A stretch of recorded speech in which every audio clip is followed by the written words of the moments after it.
Welcome students. आज का हमारा टॉपिक है सैग। ठीक, सैग बेसिकली हम ये समझते हैं सैग होता क्या है। आपने कभी भी डिस्ट्रीब्यूशन लाइन या ट्रांसमिशन लाइन देखी होगी, तो होता क्या है कि जो हमारे कंडक्टर्स होते हैं, माना ये हमारा दो टावर्स हैं, ठीक, तो इन टावर के बीच में जो कंडक्टर आपका वाउंड होता है या बंधा होता है वो कुछ इस तरीके से होता है, उसमें थोड़ा सा डिप आता है, इसी को हम सैग कहते हैं। मतलब जो आपकी ये डिस्टेंस होती है, इस डिस्टेंस को हम सैग कहते हैं। सैग की डेफिनेशन क्या होती है? Difference between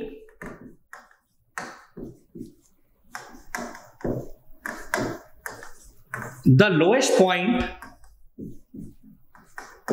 and point of support is called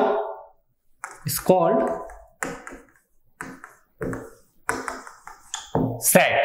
ठीक, यानी इन दो पॉइंटों के बीच में लोएस्ट पॉइंट क्या है आपका ये, और पॉइंट ऑफ सपोर्ट ये क्या है आपका ये, तो जो ये डिस्टेंस होती है इसे हम सैग कहते हैं।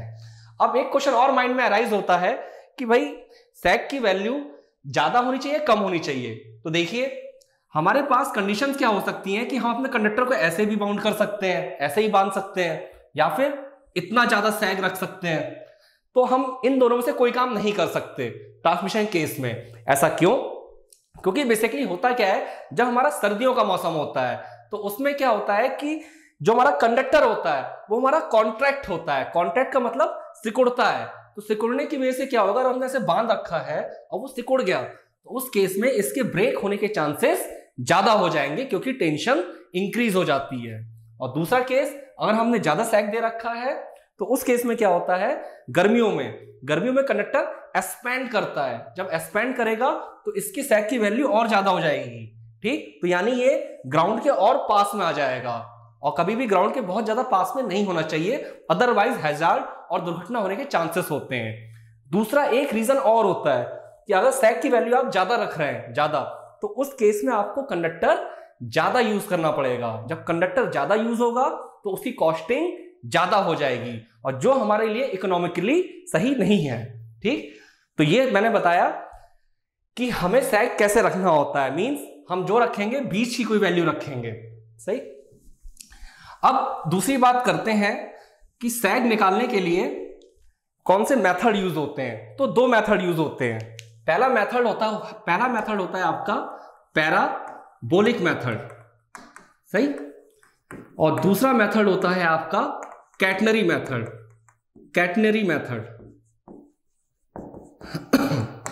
जो पैराबोलिक मेथड होता है वो आपका, जब आपकी span length less than 300 meter and sag less than 5%, तब हम पैराबोलिक मेथड का यूज करते हैं। कैटनरी मेथड जब हमारी span length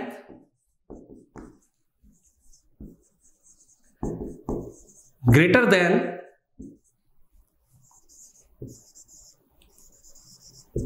300 meter and sag greater than 5%। ये ऑब्जेक्टिव में पूछा जाता है, सही, ग्रेटर देन 5%, 5 लिखा है मैंने, तब हम इस मेथड का यूज करते हैं। अब इन दो मेथड में डिफरेंस क्या होता है? बेसिकली जो पैराबोलिक मेथड होता है उसमें थोड़ी सी एरर आती है, सही, और जैसे जैसे हमारी लेंथ की वैल्यू इंक्रीज होती जाती है वैसे वैसे उस एरर की वैल्यू भी बढ़ती जाती है। जैसे यहां मैंने स्पैन लेंथ लिखा है। स्पैन लेंथ होता क्या है?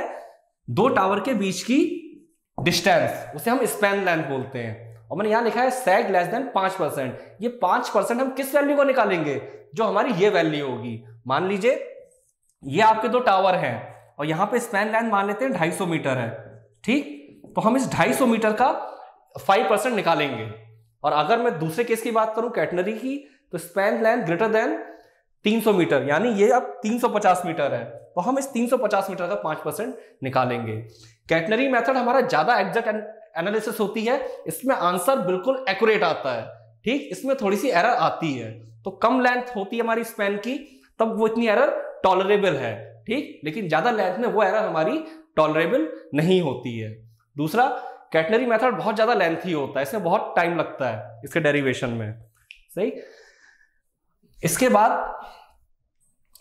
हम अगली चीज देखते हैं कि कौन कौन से ऐसे फैक्टर्स हैं, सही, जो हमारा सैग को इंपैक्ट करते हैं, जिनकी वजह से सैग कम या ज्यादा होता है। तो पहला मेथड है आपका, पहले मैं लिख दे रहा हूं हेडिंग, फैक्टर अफेक्टिंग सैग। फैक्टर अफेक्टिंग सैग, तो पहला आपका होता है wait of conductor. Wait of conductor, सही। वेट ऑफ कंडक्टर में जो सैग होता है हमारा, इसकी वजह से सैग वो प्रोपोर्शनल होता है, यानी अगर कंडक्टर का वेट आपका ज्यादा होगा तो फिर सैग की वैल्यू भी ज्यादा होगी। तो ये आपका पहला फैक्टर हो गया। दूसरा फैक्टर हो गया आपका working tensile strength. Working tensile strength, सही। वर्किंग टेंसाइल स्ट्रेंथ जो आपकी होती है, इसमें जो सैग होता है, इसकी वजह से जो सैग होता है वो आपका इनवर्सली प्रोपोर्शनल होता है। Sag inversely proportional divide by working tensile strength, ठीक। थर्ड होता है आपका स्पैन लेंथ। स्पैन लेंथ, इसका जो सैग के साथ रिलेशन होता है, सैग प्रोपोर्शनल स्पैन लेंथ का स्क्वायर, सही। फोर्थ आपका क्या होता है, टेम्परेचर। टेम्परेचर मतलब अगर आपका टेम्परेचर की वैल्यू लो है तो सैग की वैल्यू भी कम होगी, और अगर टेम्परेचर की वैल्यू हाई है तो सैग की वैल्यू भी ज्यादा होगी। तो ये मैंने आपको फैक्टर बताए जो सैग को अफेक्ट करते हैं। नेक्स्ट टॉपिक देखते हैं हम, कैलकुलेशन ऑफ सैग। हम इसमें ज्यादा डेरिवेशन नहीं करेंगे, डेरिवेशन बहुत लेंथी है। अगर मैं कैटनरी वाली बात करूं, कैटनरी मेथड की, और आपके आरआरबी जेईई में आपको बस फॉर्मूले याद होने चाहिए। If you learn the formula then you can easily solve the numerical, क्योंकि आपके आरआरबी के एग्जाम में सिंपल न्यूमेरिकल वैल्यूज दे रखी होंगी और आपको फॉर्मूले में पुट करके आंसर निकालना होगा। तो नेक्स्ट टॉपिक है हमारा calculation of sag. Calculation of sag कैसे कैलकुलेट करते हैं, इसमें हमारे दो केस बनते हैं। एक केस बनता है when supports are at equal level और when supports are at unequal level. Equal level का मतलब क्या है कि अगर हम अपने उत्तर प्रदेश की बात करें या फिर किसी मैदानी वाले एरिया की बात करें, प्लेन वाले एरिया की, तो वहां पे टावर आपके सेम बेस पे लगे होते हैं। लेकिन अगर हम किसी हिली एरिया की बात करें, मान लेते हैं जम्मू कश्मीर या हिमाचल प्रदेश, देन वहां पे आपके टावर्स किस तरीके से लगेंगे, इस तरीके से लगेंगे। तो यहां पे आपका when supports are at equal level और यहां पे when supports are at unequal level. तो हम सबसे पहले पहला केस कंसीडर करेंगे। पहला केस हमारा क्या होगा, पहला केस होगा when supports are at equal level. इस केस को कंसीडर कर रहे हैं। इसके लिए मैं क्या करता हूं, एक मैंने ये कंडक्टर का कर्व बनाया, ठीक, और यहां पे जो सैग आ रहा है जस्ट मिडिल में आ रहा है, सही। मैंने यहां की जो लेंथ है वो एज्यूम कर ली कि जो मेरी स्पैन लेंथ है वो है मेरी L, ठीक है। और ये जो पॉइंट है मेरा O, यहां पे सैग आ रहा है जस्ट मिडिल में। तो जब मिडिल में आ रहा है तो ये डिस्टेंस कितनी होगी, L/2। ये डिस्टेंस कितनी होगी, L/2, ठीक है। और मेरी सैग की वैल्यू क्या होगी, सैग की वैल्यू होगी S बराबर सैग, ठीक। अब मैं यहां पे एनालिसिस करने के लिए क्या करूंगा, मैं इस कंडक्टर का एक स्मॉल पोर्शन ले लूंगा, सही। मैं वहां पे एनालिसिस करूंगा और एंड ऑफ द रिजल्ट उसे जनरलाइज कर लूंगा। तो मैंने क्या करा, एक पॉइंट लिया यहां पर x, सॉरी पॉइंट मैंने x डिस्टेंस पे लिया, ठीक। और इस पॉइंट के कोऑर्डिनेट है x, y, x, y। तो यानी ये डिस्टेंस क्या होगी, ये डिस्टेंस होगी आपकी x, सही, विजिबल होगा आपको x। और ये डिस्टेंस क्या होगी आपकी y, मतलब ये डिस्टेंस आपकी y है, वर्टिकल डिस्टेंस। एक पॉइंट मैंने मिडिल में लिया, मैंने यहां पे दो चीजें मान के चल रहा हूं। L आपका क्या है, स्पैन लेंथ, स्पैन लेंथ। और W क्या होगा आपका, वेट ऑफ कंडक्टर पर यूनिट लेंथ, सही। कंडक्टर का वेट है आपका W। तो अब देखिए जो कंडक्टर का वेट होगा आपका, सही, वो क्या, मैं इस वाले पॉइंट पर कर रहा हूं तो जस्ट डाउनवर्ड फोर्स वर्क कर रहा होगा, यानी से बोल सकता हूं WX, ठीक है। यहां पे जो हॉरिजॉन्टल टेंशन होगी वो क्या होगी, T, ठीक। और यहां पे अगर मैं एक रिलेशन लिखना चाहूं तो वो रिलेशन क्या आएगा, T, ये आपकी हॉरिजॉन्टल हो गई और उसके अलावा ये डिस्टेंस आपकी y हो गई, यानी TY बराबर WX आपका नीचे है और मिडिल में लग रहा है, तो ये डिस्टेंस आपकी क्या है, x/2। तो इसे मैंने लिख लिया x/2। तो इसे क्या लिख सकता हूं मैं, WX इंटू x/2, सही। यानी y को मैं लिख सकता हूं WX² डिवाइड बाय 2t, सही। ये मेरा फॉर्मूला आ गया। अब यहां पे मैं देखता हूं मेरा स्मॉल y है क्या, स्मॉल y बेसिकली मेरा ये सैग वाली वैल्यू है, सही। लेकिन मैं अगर पूरे कंडक्टर की बात करूं तो मेरा स्मॉल y क्या होगा, S। यानी इफ स्मॉल y बराबर S, x की बात करता हूं, x मेरा ये वाली डिस्टेंस है, सही। लेकिन अगर मैं यहां की बात करूं तो ये डिस्टेंस क्या है मेरी, L/2, यानी x बराबर L/2। यानी इस चीज को अगर मैं यहां रिप्लेस करूं, y की वैल्यू यहां S बराबर W तो W रहेगा, x की जगह L/2 यानी L² डिवाइड बाय 8t। तो ये मेरा एक जनरलाइज फॉर्मूला होता है सैग को कैलकुलेट करने के लिए। नेक्स्ट देखते हैं, जब आपके सपोर्ट्स इक्वल लेवल पे नहीं है तब आपका क्या फॉर्मूला आएगा। Genic Prime is the new features by Genic Education where you will get 450 plus video series questions explanation, Prime Facebook group for doubt solving, assignments, live sessions and many more. If you are interested then visit website and join quickly. For any query call on 9837933283.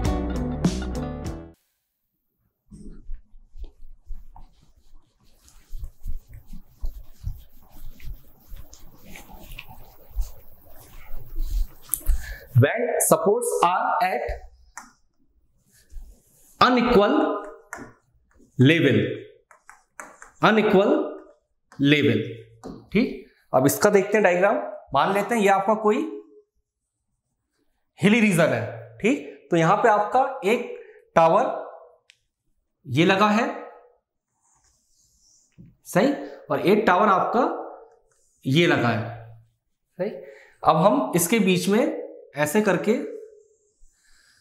अब यहां पे क्या difference आएगा कि last derivation में जो हमारा सैग आ रहा था वो just middle of the conductor आ रहा था, मतलब स्पैन लेंथ के मिडिल में आ रहा था, लेकिन यहां पर ऐसा नहीं होगा, यहां पे मिडिल में नहीं आएगा, ठीक। तो मान लेते हैं sec हमारा यहां आ रहा है और हमारी जो स्पैन लेंथ है वो हम मान के चल रहे हैं, मैं यहां लिख दे रहा हूं, ये मेरी स्पैन लेंथ है L, सही। तो अब मेरा ये डिस्टेंस क्या होगी, इसे मैं मान लेता हूं x1, सही, और इसे मान लेता हूं x2। ये मेरा x1 है, ये मेरा x2 है, सही। ये मेरा A टावर है, ये मेरा B टावर है, सही। अब मैं sec की वैल्यू देखता हूं, तो A के लिए क्या होगी, लोएस्ट पॉइंट ये है, यानी A के लिए वैल्यू होगी आपकी sec की S1, ठीक। ऐसे B के लिए देखता हूं, B के लिए sec की वैल्यू क्या होगी, ये लोएस्ट पॉइंट है, यहां से लाइन खींची मैंने, तो यानी ये डिस्टेंस हो गई मेरी S2, ठीक। लोएस्ट पॉइंट और पॉइंट ऑफ सपोर्ट के बीच ही डिस्टेंस का डिफरेंस। और एक टर्म और इसमें यूज होगी, ये छोटा वाला टावर जो था उससे कंपैरिजन में, तो ये डिस्टेंस क्या होगी मेरी, इसे मैं लिखूंगा h, ठीक। अब मुझे अपना एक रिलेशन पता है कि x1 plus x2 equal to L। भाई x1 प्लस x2 L के बराबर है, यहां कोई दिक्कत नहीं है। मैं S1 की वैल्यू लिखता हूं, S1 की वैल्यू क्या आएगी मेरी, W x1 square upon 2t, और सेम ऐसे ही h2 की वैल्यू क्या आएगी, W x2 square upon 2t। यहां x1 आ जाएगा, वहां पे x2 आ जाएगा, सही। और अब अगर मैं लिखूं, इसे मैं क्वेश्चन 1 लिख ले रहा हूं, h2 माइनस का s1 बराबर W x2 square upon 2t minus का W x1 square upon 2t। अब देखिए h2 माइनस s1 क्या है, h2 मेरी ये वैल्यू है और x1 मेरी ये वैल्यू है, तो अगर मैं h2 में से s1 को सब्ट्रैक्ट करूंगा, घटाऊंगा, तो क्या आएगा h, यानी h इक्वल टू, और यहां पे मैं W अपॉन 2t को कॉमन ले रहा हूं, तो यानी x2 square minus x1 square means h बराबर W अपॉन 2t, इसे लिख सकता हूं x2 माइनस का x1, x2 प्लस का x1, सही। और x2 प्लस x1 या x1 प्लस x2 क्या है मेरा L। तो मैं इसे थोड़ा सा और सिंप्लीफाई करता हूं, h बराबर W अपॉन 2t, और ये मैं L रख दे रहा हूं, यानी WL upon 2t x2 minus x1, सही। यानी मेरी x2 माइनस x1 की वैल्यू क्या आएगी, 2th अपॉन WL। यानी मेरे पास अब दो रिलेशन है, एक ये रिलेशन है और एक दूसरा रिलेशन ये है, जिससे मैं x1 और x2 की वैल्यू फाइंड आउट कर सकता हूं। अगर मैं आगे सॉल्व करता हूं, तो जो मेरी x1 की वैल्यू आएगी वो आएगी L/2 माइनस का TH अपॉन WL, और x2 की वैल्यू आएगी L/2 प्लस TH WL, सही। ये मेरी सेकंड एक्सप्रेशन थी, इन दोनों के सॉल्यूशन से ये आंसर आता है। तो आपको जो एग्जाम में न्यूमेरिकल आता है, डायरेक्टली क्या होता है, आपको टेंशन की वैल्यू दे रखी है, h की वैल्यू दे रखी है, सही। इन सारी वैल्यूज से W पता है, h पता है, L पता है, तो आप आसानी से x1 x2 की वैल्यू कैलकुलेट कर सकते हैं, सही। और अगर आप x की वैल्यू कैलकुलेट कर लेंगे, देन sec की वैल्यू भी आप आसानी से कैलकुलेट कर लेंगे। दो फॉर्मूले आपके और होते हैं, वो भी आपको याद होने चाहिए कि वर्किंग, मैं रफ कर दे रहा हूं इसे,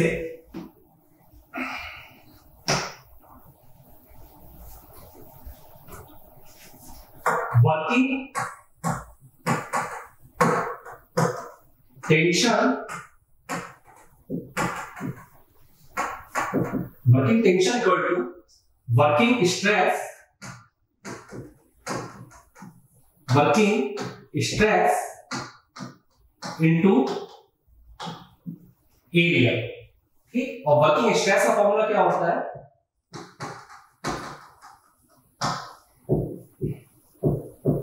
working stress equal to ultimate strength upon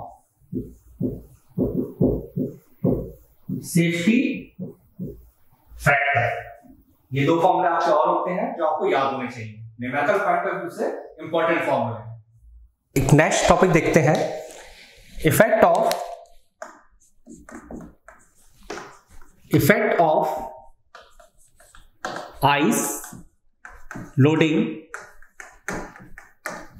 and wind loading. देखिए हमने अभी तक जितना भी पढ़ा है सब नॉर्मल कंडीशन के लिए पढ़ा है। नॉर्मल कंडीशन का मतलब क्या होता है, स्टैंड स्टिल एयर और नॉर्मल टेम्परेचर। लेकिन हमारे इंडिया में बहुत ज्यादा डाइवर्सिटी है, सही। अगर हम पहाड़ों पे चले जाते हैं या फिर हिली एरिया में चले जाते हैं तो वहां पे ठंड में बहुत ज्यादा ठंड पड़ती है और कई बार आइस गिरती है, बर्फबारी होती है। तो उस आइस की वजह से क्या होता है, कंडक्टर के ऊपर आइस की एक लेयर जम जाती है। यानी कंडक्टर का वेट तो है ही अपना, साथ में आइस का वेट भी आ जाता है। प्लस अगर हम हाई एल्टीट्यूड वाले एरिया में जाते हैं तो वहां पे हवा की जो स्पीड होती है वो बहुत तेज होती है, तो उसकी वजह से भी एक प्रेशर या एक फोर्स लगता है। तो वो हम दोनों केस देखते हैं। तो पहले हम आइस लोडिंग की बात करते हैं। देखिए आइस लोडिंग से क्या मतलब है हमारा, कि मान लेते हैं ये हमारा एक कंडक्टर है, ठीक। इस कंडक्टर के ऊपर आइस की एक कोटिंग जम गई है, ठीक। ये हमारी आइस की कोटिंग हो गई। तो मैंने क्या बोला कि भाई कंडक्टर की डायमीटर आपकी है d, स्मॉल d, और आइस की थिकनेस क्या है t, स्मॉल t। यहां पे स्मॉल t यानी d प्लस 2t, ठीक। तो ये हो गया आइस की वजह से। और अगर मैं बात करूं विंड की वजह से, तो ये मेरा कंडक्टर है और ये मेरी विंड की वजह से प्रेशर लग रहा है या भी फोर्स लग रही है। तो इसे मैं क्या बोलूंगा, हॉरिजॉन्टली, और ये क्या होगा, वर्टिकली डाउनवर्ड।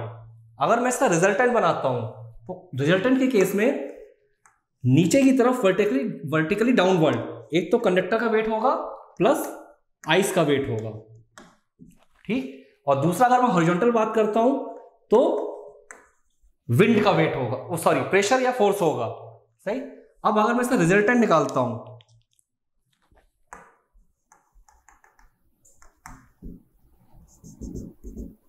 तो रिजल्टेंट आपका कुछ ये निकल के आएगा, जिसे मैंने WT लिखा है। WT का रिजल्टेंट अगर मैं लिखूं तो क्या आएगा, WT equal to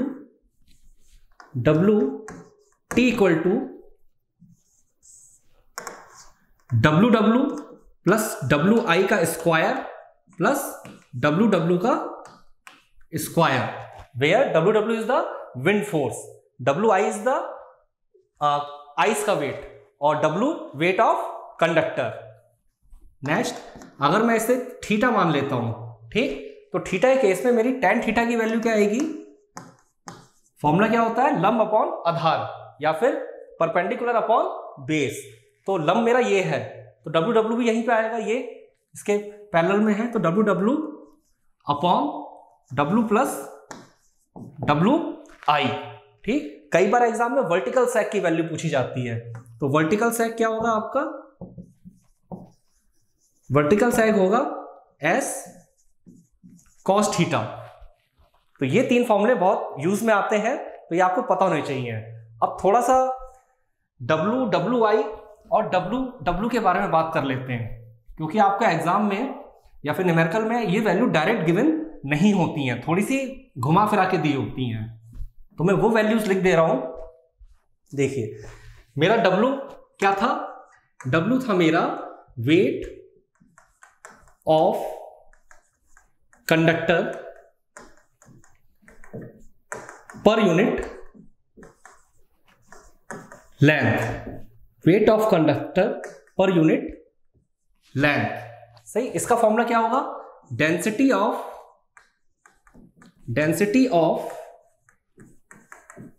conductor material, density of conductor material into volume of conductor पर unit length, volume of conductor पर यूनिट लेंथ, सेम अगर मुझे WI फाइंड आउट करना है तो WI क्या होगा? WI है आपका weight of ice per unit length, सही। और यहां पर इसका फॉर्मूला क्या होगा? Density of ice into volume of ice per unit length, per unit length, ठीक। Volume of ice per unit length कैसे निकालेंगे हम? π/4 d प्लस 2t का स्क्वायर माइनस का d स्क्वायर इंटू 1। ये चीज समझ लेते हैं। देखिए ये मेरा था कंडक्टर, ये उसके ऊपर थी आइस की कोटिंग, ठीक। ये मेरी डायमीटर क्या थी? स्मॉल का d। ये मेरी थिकनेस क्या थी? स्मॉल का t। ये मेरी थिकनेस क्या थी? स्मॉल का t। तो जो टोटल आपकी आ रहा है d प्लस 2t आ रहा है, जिसमें अगर माइनस d करूंगा, ठीक, तो सिर्फ आइस की लेयर आ जाएगी। तो इसलिए मैंने यहां पे माइनस का d करा है, d स्क्वायर। π/4 एरिया निकालना तो स्क्वायर आ रहा है, इसे थोड़ा सिंप्लीफाई करते हैं। d square plus 4t square plus 4dt minus का d स्क्वायर इंटू 1। यहां पे देखिए d स्क्वायर से d स्क्वायर कैंसिल आउट हो गया, यहां से और यहां से मैं 4 को कॉमन ले लूंगा तो 4 आपका कैंसिल आउट हो जाएगा। और यहां पे t स्क्वायर प्लस dt, इसमें मैं t कॉमन ले सकता हूं, यानी पाई t d plus t into 1, यानी WI का फॉर्मूला आपका क्या बनेगा? Density of ice into pi T d plus t into 1। अब नेक्स्ट हम देखते हैं, एक हमारा बचा है विंड के लिए, सही। तो विंड वाला केस देखते हैं। ये सारी वैल्यूज आपको गिवन होती हैं, सही। तो विंड वाले केस में क्या होगा? WW मेरा क्या है? WW है विंड फोर्स पर यूनिट लेंथ। तो ये क्या आएगा मेरा? Wind pressure per unit area into projected area पर यूनिट लेंथ। तो इस चीज को मैं क्या लिख सकता हूं? इंटू प्रोजेक्टेड एरिया पर यूनिट लेंथ को क्या लिख सकता हूं? इसे मैं लिख सकता हूं d प्लस 2t, ठीक। Pressure per unit area into d plus 2t। तो ये मैंने आपको सारी चीजें बताई। आपको न्यूमेरिकल में जनरली t की वैल्यू गिवन होगी, d की वैल्यू गिवन होगी, डेंसिटी ऑफ आइस गिवन होगी, सही। इस तरीके से आपको इन फॉर्मूलों को इंप्लीमेंट करना है। न्यूमेरिकल बहुत ही आसान आते हैं, कोई टिपिकल नहीं आते हैं, बस आपको फॉर्मूला याद होना चाहिए और कोई इशू नहीं है। Thank you.